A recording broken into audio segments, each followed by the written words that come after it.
the shadow of inclusion and the quest for authentic spiritual authority. The assertion that many black cardinals, especially those hailing from Africa, might be operating under an illusion regarding their potential for ascension within the Catholic Church's hierarchy strikes at the heart of the complex relationship between the global South and historically dominant Western institutions. This isn't merely about individual ambition. It speaks to the systemic dynamics that shape perceptions of power and opportunity within a deeply traditional and politically astute organization like the Vatican. 1.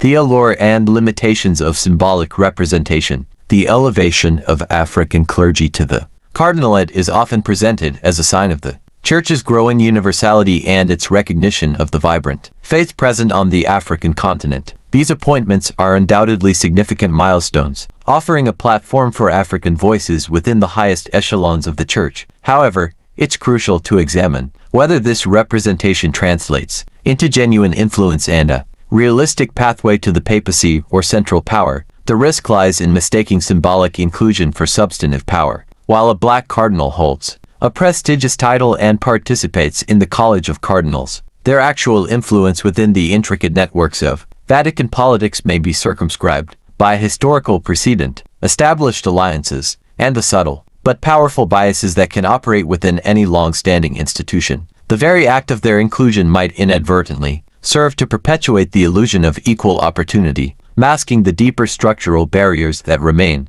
2. Unpacking the deeply entrenched political dynamics. The Vatican's operations are indeed characterized by a complex interplay of power, tradition, and geopolitical interests that extend far beyond purely spiritual considerations. To truly understand the limitations faced by African clergy, we must unpack these dynamics. Historical precedent and cultural hegemony.